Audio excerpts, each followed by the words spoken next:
है ना। मैं और विकास फाइनली कोटा पहुंचे प्रिपरेशन करने। तो हम लोग एक ही पीजी में रहा करते थे और एक ही क्लास में तो थे ही, क्योंकि क्लास 8वीं 9वीं 10वीं छठी से ही दोस्त थे।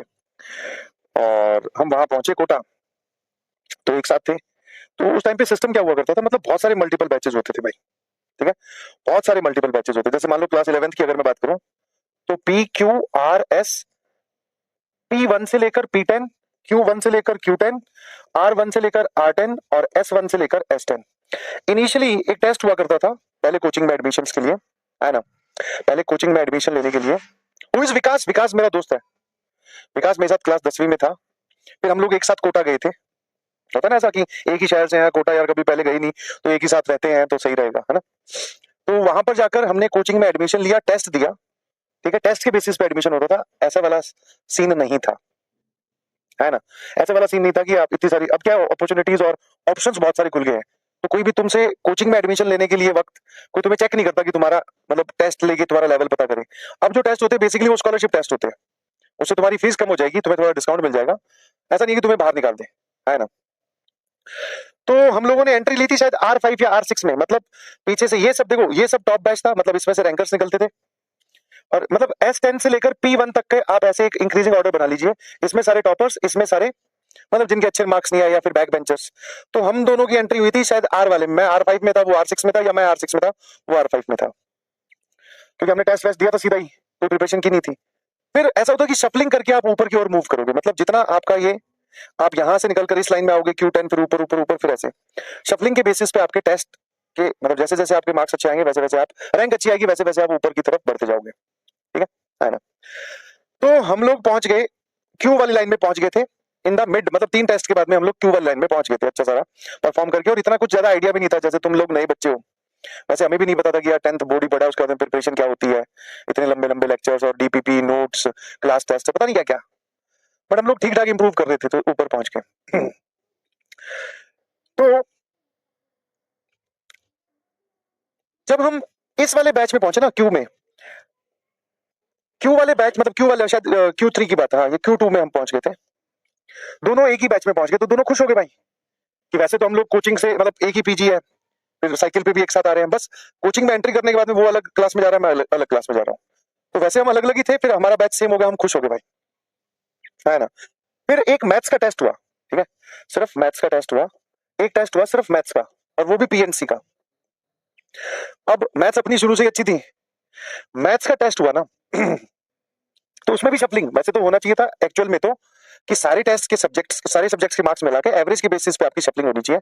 बस ये मैथ्स का जो PNC का एक चैप्टर का टेस्ट था, उसमें अनाउंसमेंट ये हुई थी कि इसमें भी शफलिंग होगी। मतलब आपके पास में एक अच्छा, मेरी केमिस्ट्री एकदम गई गुजरी थी भाई, कुछ नहीं आता था मुझे।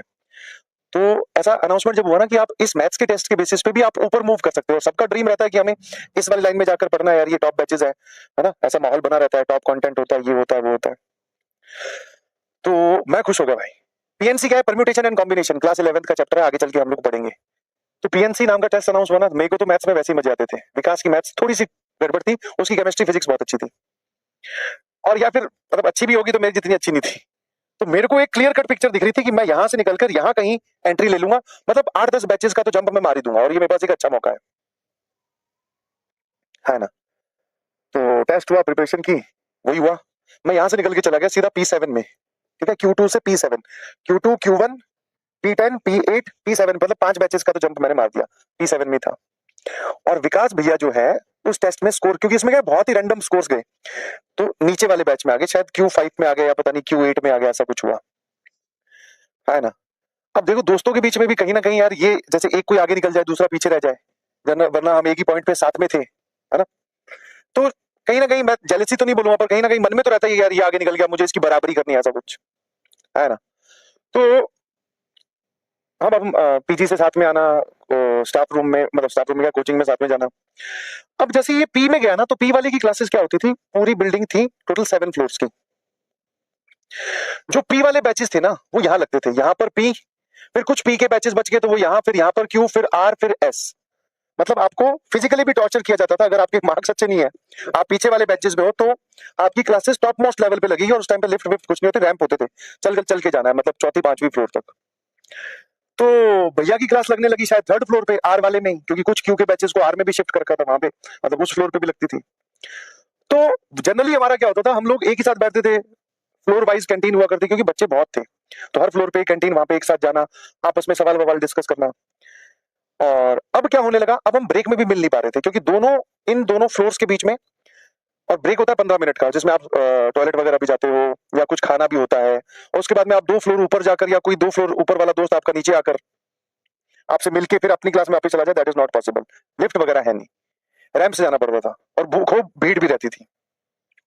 तो अब क्या हुआ, क्लासेस के बीच में जो गैप था, उसमें हमारा जो मिलना आपस में दोस्ती जो है वो बंद हो गई। वो अपने दोस्तों के साथ बैठ रहा है, अब मेरे यहाँ पे इस बैच में नए दोस्त बनने लगे। समझ गए कि नहीं समझे? तो ये सिलसिला काफी दिन तक चला, ठीक है। अब एक दिन क्या था, मैंने जैसे तैसे हिम्मत करके, मैं, हाँ, शायद मेरी उस दिन एक ही क्लास थी, अगली क्लास कैंसिल थी या जो भी थी, मैं ब्रेक के अंदर मैं चला गया सीधा इस फ्लोर पे जिसपे विकास का बैच लगा हुआ था, है ना। अब जहां पर विकास का बैच लगा हुआ था, मैं क्या देख रहा हूं कि आप थोड़ा सा फ्लोर प्लान समझना पड़ेगा। फ्लोर होते थे, यहाँ पर क्लासेस ऐसे 2-3, मतलब इस गैलरी में क्लास, यहाँ क्लास, ऐसे करके बहुत सारे हमारी क्लास रूम्स होते थे, उसमें बड़े बड़े क्लास रूम्स, इधर भी क्लास रूम्स, ठीक है, ऐसे करके। यहाँ पर एक छोटी सी कैंटीन होती थी, और यहाँ पर मतलब एक फ्लोर पे भी कई बार एक वाटर कूलर वाली साइड, एक तरफ कैंटीन वाली साइड। तो मैं ऊपर पहुंचा, मैं देख रहा हूं कि हाथ में समोसे की प्लेट है, विकास भैया दीवार के साथ पैर लगाकर खड़े हैं, है ना। इधर से देख रहा हूं तो मुझे साइड साइड साइड एंगल से सिर्फ विकास दिखाई दे रहा है। थोड़ा सा आगे चलकर देखता हूं, क्योंकि इधर भीड़ बहुत थी बच्चों की, तो वो मुझे नहीं देख पा रहा था कि कोई मेरा दोस्त आ रहा है, उसका एक्सपेक्टेड भी नहीं था कि ये ऊपर आएगा। थोड़ा सा आगे बढ़ा तो मुझे विकास के उस तरफ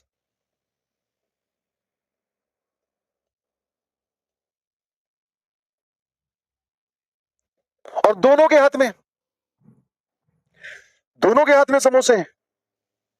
ओ भाई, अब मेरा बैच ऊपर शिफ्ट होने पर विकास को जलन हुई कि नहीं हुई, मुझे उस बात का नहीं पता ना, हमारी उस पर कभी डिस्कशन नहीं हुई। बट ये सीन देखकर, दो अलग अलग लोगों के हाथ में समोसे की प्लेट, साथ में समोसा खाया जा रहा है, समोसे का मजा लिया जा रहा है, साथ में बातें की जा रही है, भाई विकास से मेरा विश्वास उठ गया। मैं वापस वहीं से यू टर्न, मिलने भी नहीं गया उससे। और दूसरा ये थॉट भी था, मैं क्यों परेशान करें भाई अकेले में पूछा जाएगा इससे, मैं भाई शायद कुछ इनिशिएटिव लेने की कोशिश कर रहा है। तो मैंने आगे फिर वापस शाम को जाते वक्त तो नहीं पूछा, फिर वहां हॉस्टल में पहुंचने के बाद में मैस में खाना वाना खाने में, विकास क्या चक्कर था? बोले तू कब ऊपर आया?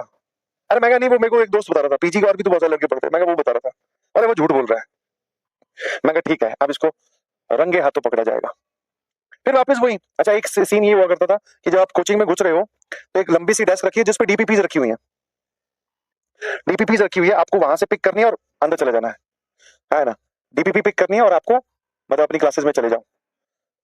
और आते वक्त भी जैसे कुछ जो बची हुई डीपीपीज है वो भी रखी रहती थी कि अगर आपके पास में कोई डीपीपी आपने कलेक्ट नहीं किया तो वो ले जाओ, प्रिंटेड फॉर्म में मिलती थी ना उस टाइम पे। तो मैं और विकास जाते वक्त, क्लास खत्म होने के बाद में जाते वक्त, डीपीपी वाले काउंटर पे ये देख रहे थे यार कौन कौन सी डीपीपी हमारी रहेगी जो मिस हुई, अगर कुछ बची हुई है तो वो ले लेते हैं, ठीक है ना। तो मैं और विकास दोनों खड़े सामने डीपीपी उठा रहे, पीछे से भाई हेलो, है ना, हेलो या पता नहीं हाय। अब वो मुझे भी आया, क्योंकि दो दोस्त आपस में खड़े, विकास से तो उसकी बात हुई नहीं, सेम बैच में पढ़ के आई है, उसको थोड़ी ना हेलो हाय बोली, मुझे बोली। और उस टाइम पे लड़कियों के साथ इंटरेक्शन इतना कम था कि जब कोई हाय हेलो बोलते ना इंसान घबरा जाता अंदर से। मैं उसकी तरफ देख भी रहा, मैं कहा क्या चाहिए, काय की हेलो। तो वो बेचारी डर गई, उसको नहीं पता नहीं ऐसे रिस्पॉन्ड करेगा। अब जैसे नॉर्मल लड़के रिस्पॉन्ड करते हैं, मैं भाई ये काम किया, उन दोनों को अकेला छोड़ा, मैं गैप से ही बाहर हो गया। मैं कहा विकास डीपीपी ले आना, तेरे को जो समझ में है मेरे वाली भी। अब मुद्दा डीपीपी का है ही नहीं, ठीक है भाई। अब वहां पर करके देख रहे हो, मैं उठकर गैप से बाहर आ गया। भाई अब यहाँ पर बात चल रही है इनकी, डीपीपी वाले काउंटर पे खड़े होगी, मुझे नहीं पता क्या कहानी पका रहे हैं। अब मैं देख रहा हूँ, बोले कुछ नहीं, बस नॉर्मल बातें हैं, नॉर्मल बातें हैं, ये है वो है। मैंने कहा देखिए तेरी नॉर्मल बातें अब नॉर्मल होते हुए ज्यादा टाइम लगेगा नहीं। और तेरे पिताजी और मेरे पिताजी एक दूसरे को जानते हैं, और तेरे पिताजी का फोन कई बार मेरे पास भी आता है जब तू बाथरूम में होता है कि विकास से बात कराओ। कहीं ऐसा ना हो कि किसी दिन मैं फोन उठाऊं और ये सारी कहानी उगल दूं। अब उसको थोड़ी पता है मैं अंदर जलन के मारे ये सब बोल रहा हूँ, है ना।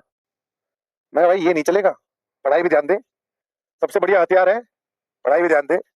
टेस्ट में नंबर आ नहीं रहे हैं तेरे, मैंने बीच में अपने वाला भी फेंक दिया थोड़ा सा। मैं कहा पी वाली लाइन में आ भाई, पीछे रह गया क्यू में यार, कैसे चलेगा फिर, ट्वेल्थ में भी पढ़ना है। भाई साहब, तो उसने उस दिन तो बड़ा कॉन्फिडेंट किया कि हाँ अब मैं ध्यान रखूंगा, नहीं नहीं नहीं भाई सिर्फ बात बात कर रहे हैं ये वो। मैं कहा ठीक है। थोड़ी दिन बाद में उसकी वही हरकतें। कैसे पता चली? टेस्ट हुआ संडे, संडे की टेस्ट की टाइमिंग 9 से 12, 9 से 12 के बाद में एकदम बढ़िया रूटीन हमारा। मैस में स्पेशल खाना बनेगा, है ना, छोले भटूरे, लच्छे पराठे, पनीर, रसगुल्ला, मिठाई विठाई सब मिलती है संडे वाले दिन, सुबह सुबह, क्योंकि शाम को मैस ऑफ होती है संडे वाले दिन। संडे वाले दिन आपको बाहर खाना होता है, ये हमारे टाइम के रूल बता रहा हूँ। तो 9 से 12 टेस्ट देना है, 12 से 2 बढ़िया से लाइन में लगकर मैस की रोटी एकदम बढ़िया से तोड़नी है, जब तक पेट ऐसा ना हो जाए भाई टेबल की भिड़ गया हो तब तक उठना नहीं है। फिर शाम को बढ़िया आपको 4 बजे से लेकर 7:30 बजे तक क्रिकेट चलेगा, क्रिकेट वहीं के लोकल पार्क में, है ना, वहीं के लोकल पार्क में क्रिकेट चलेगा। ये हमारा संडे का रूटीन है जिस दिन टेस्ट होता था। और टेस्ट से पहले खूब दबा के मेहनत करो, बिल्कुल भी कोई टाइम वेस्ट नहीं, कोई कुछ नहीं, ठीक है भाई। टेस्ट दोनों साथ में देने गए, मैस में खाना खाया, पीजी पर आकर लेट गए रेस्ट करने के लिए, है ना। मैं अपनी आंखें खोलता हूँ, बगल वाले रूम में जाता हूँ, मैं कहा विकास भाई चल गेट खोल, चलते क्रिकेट खेलने, 4 बज गए हैं। और वहां पे ऐसा भी होता था भाई कि आपको अपनी वो पिच रोकनी पड़ती है, क्योंकि बहुत सारे लड़के रहते हैं आसपास। वो कम्युनिटी पार्क एक ही है, उसमें भी 50 पिचें बनी हुई है, बट वो 50 पिचें भी ऑक्यूपाई हो जाती है, एक दूसरे के अंदर भीड़ भीड़ के खेल रहे हैं। पता चला बॉल उधर से आके मुंह पे लग रही है, कैच किसी और का पकड़ लिया, ऐसे खेलते थे। पहुंचो पहुंचो पहुंचो, मैं खड़खड़ाने के बाद में नीचे ध्यान दिया, रूम पे ताला, फोन कर रहा हूँ, फोन नहीं उठा रहा। मैं कहा है भाई चले खेलने जाना है, फोन नहीं उठा रहा। थोड़ी देर तो मैंने वेट किया, फिर मैं इतना दिमाग में मेरे आया नहीं, क्योंकि मैं खुद अपनी जल्दी में था भाई, क्रिकेट खेलने के लिए पहुंचना है, टीम भी बढ़ जाएगी, पिच रुद जाएगी, समझ पा रहे हो, पिच ऑक्यूपाई हो जाएगी। पता चला मैं खाली रह गया, तो मैं पहुंच गया भाई। पूरा खेला, 7:30 बज गए। 7:30 बजे के बाद पार्क से निकल के घर जा रहा हूँ, देख रहा हूँ विकास भैया साइकिल से लहराते हुए आ रहे हैं। समझ पा रहे हो, समझ पा रहे हो, विकास भैया साइकिल से लहराते हुए आ रहे हैं। और टाइमिंग ऐसी मैच की कि उसको पता नहीं चला कि मैं यहाँ से निकला हूँ और वो ऐसे सीधा सीधा निकल गया, मैंने उसको पीछे से देख लिया। मैं कहा ये फाइल तो क्लोज ही हो गई थी क्रिकेट के चक्कर में, इसमें तो ध्यान ही नहीं गया। मैं कहा ये क्या कर रहा है, तुरंत पीछे पहुंचा। मैं कहा भाई क्या चक्कर है, कहाँ था? बोले यार मैं आज इंस्टीट्यूट गया था। मैं कहा इंस्टीट्यूट संडे वाले दिन बंद होता है भाई, और टेस्ट देकर सब लोग निकल गए थे। बोले नहीं, सुनना जरा, यहाँ पे भी मुझे लपेट रहा है। टेस्ट दिया, खाना खाया, खाना खाने में लेटने के बाद में जैसे ही मुझे नींद आई, मैं सो गया, मैंने अपना रूम ब्लॉक कर लिया, वापस चला गया। किस लिए? टीचर पे ब्लेम। देख रहे हो कितने मतलब। बोले टेस्ट की एनालिसिस भी तो करनी होती है। मगर अच्छा, आज तक मेरे को तो तूने कभी बताया नहीं कि इस सवाल का जवाब तूने ये क्यों लगाया। मैं कहा चल ठीक है एनालिसिस करने। मैं कहा वहां क्यों गया था भाई, इंस्टीट्यूट में क्यों गया था वापस? एनालिसिस पीजी में हो जाती, शाम को बैठकर करते ही एनालिसिस देख लेते हैं। वापस इंस्टीट्यूट चला गया, जो कि बंद भी होता संडे वाले दिन। बोले नहीं कॉमन डाउट एरिया खुला होता है, खुला होता है। मैं कहा तुझे तो आज पता चला ना, आज से पहले तो कभी गया नहीं तू। एनालिसिस, मैं समझ गया मैं प्रोग्राम जो है ना ये कुछ गड़बड़ी कर रहा है। मैं तो कुछ नहीं कहा, मैं ठीक है भाई चलने दे। मैं सुधर जा भाई देख ले। बोले नहीं नहीं कुछ नहीं, सिर्फ एनालिसिस थी। मैं ठीक है भाई, एनालिसिस की एनालिसिस मैं नहीं करूंगा, बट तू ये ज्यादा एनालिसिस मत कर, मुझे ये एनालिसिस समझ में आ गई है। चलता रहा गेम, और ये सब लास्ट में फिर करते करते हमारी क्लास 11th खत्म होने की बात आई। 11th मतलब we are done with class 11th। तो सीन ऐसा होता था कि आप लोग डमी स्कूल में पढ़ते हो, तो आपका सिलेबस टाइमली खत्म करवा दिया जाएगा, फिर आप अपने अपने होम टाउन चले जाओ, वहाँ पे जो भी आपके स्कूल है वहाँ पे जाके क्लास 11th की जो है वो फाइनल पेपर आप दे दीजिए। तो क्लास 11th का लास्ट कुछ चल रहा था और मैंने इस टॉपिक पे विकास से भी बात करनी बंद कर दी। धीरे धीरे ये टॉपिक जो है वो धीमा या फिर बोलते डिम पड़ गया था। विकास भी शायद ज्यादा इंटरेस्ट ले नहीं रहा था, या पता नहीं ज्यादा इंटरेस्ट ले रहा था, मुझे नहीं पता। तो जब क्लास 11th के एंड की बात आई, तो हम दोनों में एक प्रोग्राम मतलब बना कि यार जा तो रही है, पैसे रखे हैं, कुछ शॉपिंग करके आते हैं। और उस टाइम पे स्टेशन के पास में बाजू में, स्टेशन के बाजू में दुकानें हुआ करती थी, वहां पे वही मार्केट थी, ठीक है। अब तो मॉल वॉल बन गए, ठीक है। जॉकी का नया नया प्रचलन चला था, है ना। तो मैंने कहा यार जॉकी की 2-4 सॉक्स ले ली जाए, है ना, और जॉकी के लोवर ले लिए जाए, है ना, बैठ के पढ़ने पड़ते हैं, चड्डे वड्डे ले ली जाए, ठीक है भाई। तो हम ऐसे घूमते फिर रहे हैं, मतलब दुकानों में घुस रहे हैं, ठीक है। जॉकी का शोरूम भी वहां पे हमें नहीं मिला, या फिर जो हमें आर्टिकल चाहिए था वो नहीं मिला। फिर ऐसे ही घूम रहे थे, हमें कुछ मतलब इस विकास को भी कुछ कपड़े लेने थे, मुझे भी कुछ कपड़े लेने थे, ठीक है। अब एक दिन ऐसा होता है ना कि आप दोनों आप एंटर कर रहे हो किसी दुकान में, तो विकास अंदर घुसा, मैं घुस ही रहा था, उससे दुगनी तिगनी स्पीड से विकास तो वापस सड़क पे खड़ा था। मतलब वो गया, सट से बाहर आया, और सट भी इतना तेज कि मैं मतलब सिर्फ अब तक यही रीड कर पाया, मैं अब तक सिर्फ यही रीड कर पाया था कि अंदर जाना है। दोस्त को देख रहा हूं तो मुझे अंदर दिखना चाहिए, वो मेरे पीछे खड़ा है सड़क के ऊपर। मैं क्या हुआ? बोले भाई चल चल चल। मैंने चल, अभी जाके देख तो ले, क्या पता इस भाई के पास हो अपने पास अपने को जो चाहिए। बोले नहीं नहीं मैं नहीं जाऊंगा। अब मैं नहीं जाऊंगा तो अंदर से तो सबको पता चलेगा मैं नहीं जाऊंगा। थोड़ी देर पहले तो मैं की जगह हम थे, ये अकेला कैसे हो गया? मैं लगता है दाल में कुछ काला है। मैं कहा मैं जरूर जाऊंगा, तू नहीं जाएगा तो टेंशन ना ले। भाई साहब मैंने गेट खोला और मुझे दुकान में ऐसा कुछ दिखा नहीं, क्योंकि ट्रायल रूम के ऊपर लाल बत्ती जल रही थी। मुझे उस दुकान के अंदर खड़ा हुआ दिखाई दिया वो लफंडर लड़का, मतलब बच्चा, वो कोटा का लोकलाइट ही था, हमारे साथ क्रिकेट खेला करता था।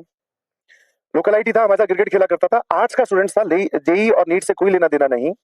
और बैट बॉल इसके हुआ करते थे, तो थोड़ा उस वजह से चौड़ भी जमाता था। ठीक है, लोकल वालों की थोड़ी ज्यादा चलती है, बाहर से बाकी लोग आए होते हैं, है ना। तो वो खड़ा था और इसके पास थी करिश्मा, एक करिश्मा बाइक चली थी पहले, होंडा की, बहुत जोरदार। ठीक है ना। तो मैंने अंदर देखा, मुझे कुछ नहीं दिखा, बस ये लड़का दिखा। बाहर आ गया, क्या हो गया? कोई नहीं, वही तो है ना। बोले नहीं भाई चलते हैं यहाँ से। मैं एक बार और दोबारा देखता हूँ। दोबारा जब मैं अंदर घुसा दुकान के, तो मैंने देखा कि विकास भैया जिनसे बात किया करते थे, या जो भी मतलब बात करने की कोशिश किया करते थे, वही लड़की इस लड़के के साथ उस दुकान में शॉपिंग कर रही थी। इनफैक्ट ये जो लड़का है उस लड़की को कुछ ना कुछ दिलवा रहा था। तो उस बाई का तो हार्ट ब्रेक हुआ था, जो बाहर खड़ा था रोड पे, विकास।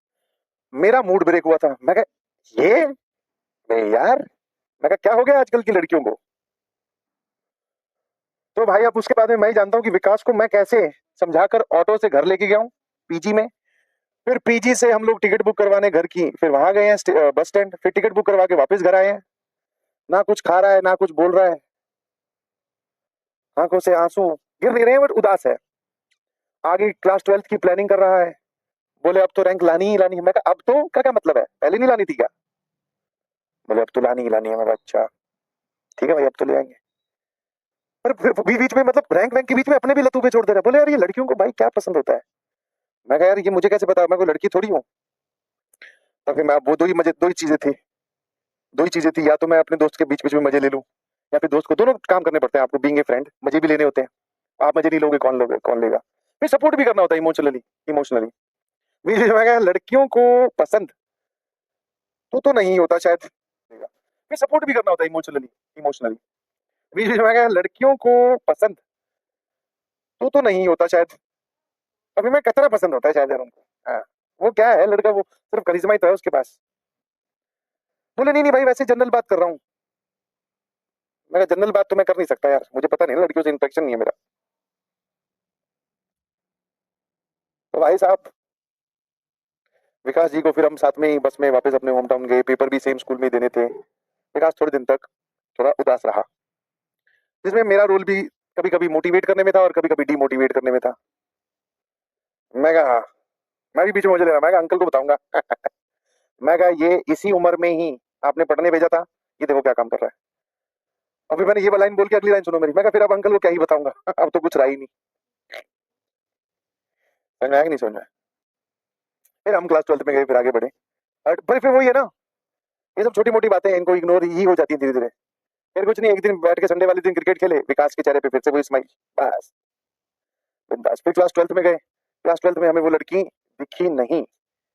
हाँ मुझे तो नहीं दिखी, मैं तो देख भी नहीं रहा था। विकास से मैंने पूछा नहीं कि दिखी है कि नहीं दिखी है। ठीक है, ठीक है जी। तो अगर आपके दिमाग में और आपके सामने भी कोई ऐसा डिस्ट्रक्शन है और आपको लग रहा है कि आप उससे दूर हो रहे हैं, तो that is for a good reason, बहुत अच्छी बात है। ठीक है। चलिए, thank you so much, bye bye, love you all. ये थी लव स्टोरी।